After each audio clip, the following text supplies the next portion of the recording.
नमस्कार मेरे प्रिय छात्रों, मैं श्री शिंदे एसबी तुलजा भवानी प्राथमिक विद्या मंदिर लातूर यहाँ के अपने वीडियो वर्चुअल क्लासरूम से आप सभी का स्वागत करता हूँ। मित्रों, हम अपने 7वीं कक्षा के हिंदी विषय में जो हमारा छठा पाठ है पृथ्वी से अग्नि तक, उस पाठ के बारे में हम पिछली 3-4 तासिकाओं से जानकारी ले रहे हैं।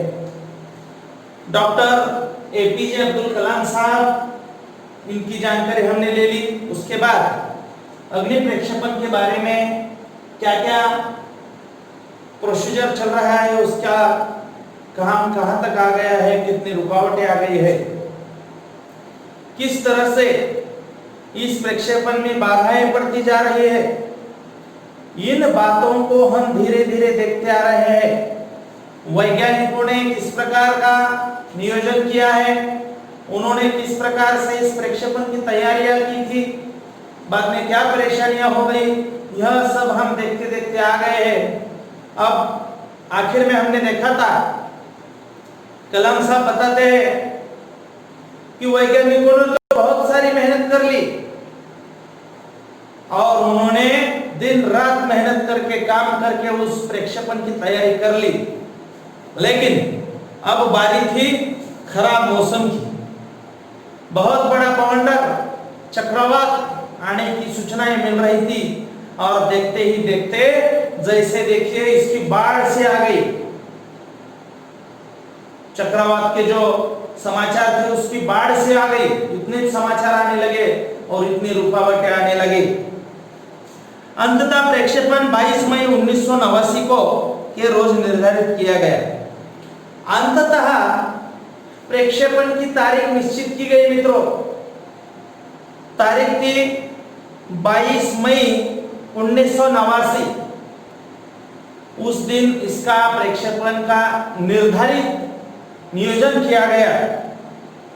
यह पूर्णिमा की रात थी। ज्वार के कारण लहरें किनारों से टकराकर अधिक शोर मचा रही थी और वह पूर्णिमा की रात थी और उस वक्त समुद्रों को ज्वार होता है, हम भरती ओटी जिसे कहते हैं।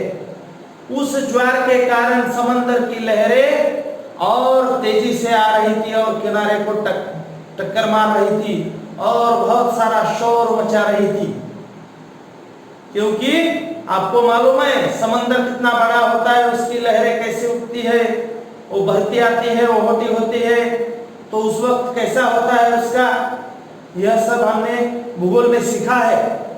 तो इसी तरह से बहुत सारा शोर मचा रही थी। क्या हम अग्नि प्रक्षेपण में कल सफल होंगे, यह सवाल हमारे दिमागों में सबसे ऊपर था, लेकिन हमसे कोई भी उस सुंदर रात के जादू को खंडित करना नहीं चाहता था। अब सभी वैज्ञानिक, डॉक्टर कलाम साहब, उनके अधिकारी, सभी जो थे वहां के, वह सभी जन, उनके दिमाग में सबसे ऊपर एक ही सवाल था और वो एक सवाल क्या था कि क्या हम कल अग्नि प्रक्षेपण में सफल होंगे, कामयाब होंगे हम। लेकिन कोई किसी से पूछ नहीं रहा था, कोई किसी पर चर्चा नहीं कर रहा था, क्योंकि वो सुंदर रात का जो दृश्य था वह उस जादू को कोई भी खंडित करना नहीं चाहता था। एक लंबी खामोशी के तोड़ते हुए आखिरकार रक्षा मंत्री महोदय ने मुझसे पूछा, कलाम, कल तुम अग्नि की कामयाबी का जश्न मनाने के लिए मुझसे क्या उपहार चाहोगे? सब तरफ खामोशी छा गई थी और कुछ देर खामोश रहने के बाद हमारे देश के जो रक्षा मंत्री थे उस वक्त, उन्होंने डॉक्टर कलाम साहब से कहा कि कलाम, कल जब अग्नि का कामयाब प्रक्षेपण हो जाएगा तब तुम्हें मुझसे क्या उपहार चाहिए, बोलो कलाम। ऐसी बात उन्होंने डॉक्टर कलाम साहब के सामने रखी। यह सवाल पूछने के बाद अब इसका उत्तर कलाम साहब की शैली में देते हैं। क्या बोलते हैं, देखिए, यह एक मामूली सा सवाल था, लेकिन मैं तत्काल इसका कोई जवाब नहीं सोच पाया। मैं क्या चाहता था, क्या था जो मेरे पास नहीं था। सवाल तो मामूली था, अगर कल कामयाब अग्नि का प्रक्षेपण हो गया कलाम, तो तुम मुझसे क्या उपहार चाहोगे, ऐसे रक्षा मंत्री पूछ रहे हैं। सवाल तो मामूली सा था, लेकिन इसका उत्तर तत्काल देना कलाम साहब को भी नहीं, वहां पर तय नहीं हुआ उनका। वो सोचने लगे, मैं क्या चाहता हूं, मेरे पास क्या नहीं है जो मुझे मांग लेना चाहिए इनसे। ऐसा कलाम सोच में पड़ गए वहां पर, कौन सी चीज मुझे और खुशी दे सकती थी। और तब मुझे जवाब मिल गया, हमें आरसीआई में लगाने के लिए 1 लाख पौधों की जरूरत है।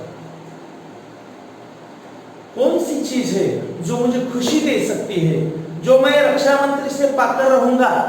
ऐसा कलाम साहब के दिमाग में चल रहा था।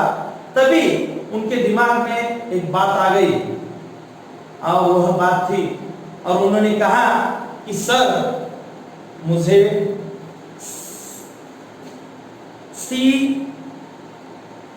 आरसीआई में लगाने के लिए 1 लाख पौधों की जरूरत है। पौधा मालूम है आप लोगों को, पेड़ का पौधा रहता है, छोटा सा पौधे बने होते हैं ऐसे, इसमें मिट्टी डालकर छोटे छोटे पौधे जो है वह लगाए जाते हैं, और इसको बड़ी जगहों पर ले जाकर लगाया जाता है। ऐसे पौधे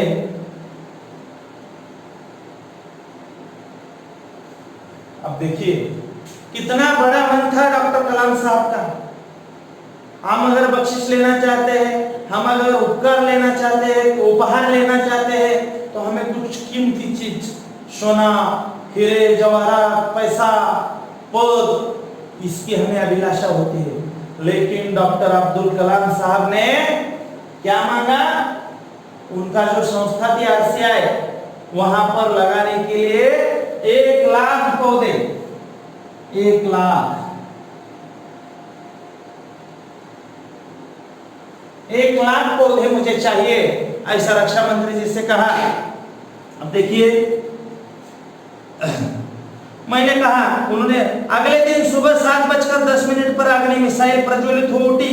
यह परिपूर्ण प्रक्षेपण था, और अगले दिन सुबह 7:10 पर एक बहुत ही शानदार अग्नि मिसाइल प्रज्वलित हो उठा, और यह एक परिपूर्ण प्रक्षेपण था। अब इसमें ना कोई होल्ड था, ना कोई रुकावट थी, ना कोई परेशानी थी, तो यह एक परिपूर्ण प्रक्षेपण था। ये बात ध्यान में रखिए आप लोग। सभी मानक, उड़ान मानक पूरे हुए। यह एक दुस्वप्न भरी नींद के बाद एक खूबसूरत सुबह में जागने जैसा था, और सभी मानक पूरे हो चुके थे। कहीं पर भी होल्ड नहीं था, रुकने का समय नहीं था। और क्या कहते हैं कलाम साहब इसको, कि देखो भाइयों, एक बहुत ही दुख भरा सपना, बहुत ही दुख भरा सपना अगर हमें नींद में आ जाए, और उसके बाद हम जब जागते हैं तो हमें क्या होता है, बहुत आनंद होता है।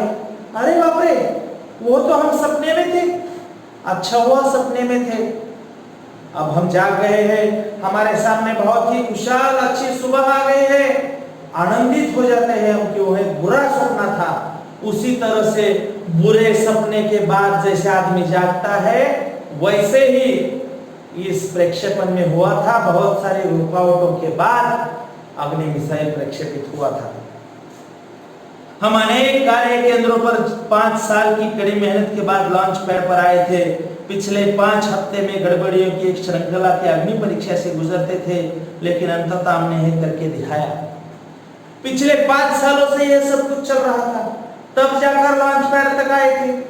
और पिछले 5 हफ्तों में तो रुकावटों की मानो श्रृंखला ही चल रही थी। एक के बाद एक परेशानी, एक के बाद एक परेशानी, एक के बाद एक परेशानी, ऐसी परेशानियां इसमें रुकावट डाल रही थी। और इसी वजह से इसका प्रक्षेपण बहुत आगे बढ़ता जा रहा था। इतनी कड़ी मेहनत के बाद ये सब कुछ हुआ था, और अंततः इन्होंने यह प्रक्षेपण सफलतापूर्वक प्रक्षेपित करके दिखा दिया था। यह मेरे जीवन के महत्तम क्षणों में से एक था। डॉक्टर APJ अब्दुल कलाम साहब कहते हैं कि मेरे जीवन में जितने महान महान क्षण आए हैं, उनमें से यह भी एक बहुत ही महानतम क्षण था जिस दिन हमने अग्नि का कामयाब प्रक्षेपण किया। बहुत ही बड़ी बात थी आपने अपने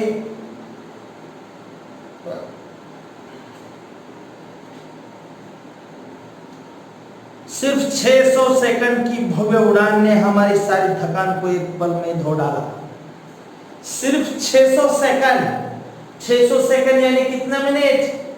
60 मिनट का, 60 सेकंड का 1 मिनट होता है 60 सेकंड का। वैसे 600 सेकंड से यानी सिर्फ 10 मिनट, 10 मिनट में पूरा काम हो गया उनका। और पिछले जितने दिनों से यह परेशान थे, जिनकी इतनी थकान थी, वह सब थकान मिट गई। सारी थकान एक को एक पल में धो डाला। सालों की मेहनत का क्या शानदार नतीजा मिला। और सालों की मेहनत के बाद हमें क्या शानदार नतीजा मिला था, ऐसा कलाम कहते हैं। तो इसी तरह से यह जो हमारा पाठ है, यह पाठ यहाँ पर बहुत ही अच्छे मिसाइल के प्रक्षेपण के खुशी के साथ हमें समाप्त करना पड़ता है। अब देखिए इस पाठ के जो प्रश्नोत्तर है, अगली तासिका मैं आप लोगों को अगला पाठ लेके नहीं आने वाला हूँ। अगली तासिका में आपको इस पाठ के ऊपर प्रश्नोत्तर आएंगे, उसकी हम चर्चा करेंगे यहाँ पर, और वही गृहपाठ वगैरह हम लोगों को मिल जाएगा।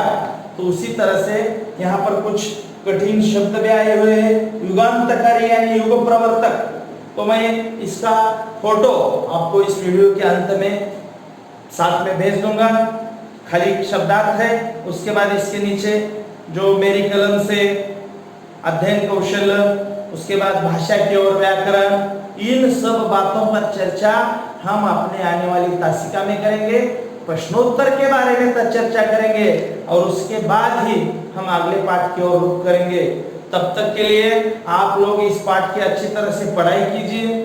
कठिन शब्दों के अर्थों को आप नजर हमेशा उसके ऊपर रखिए, कठिन शब्दों का अर्थ लगाने में रखिए, प्रश्नों के उत्तर ढूंढते रहिए और बार बार पढ़ाई करते रहिए।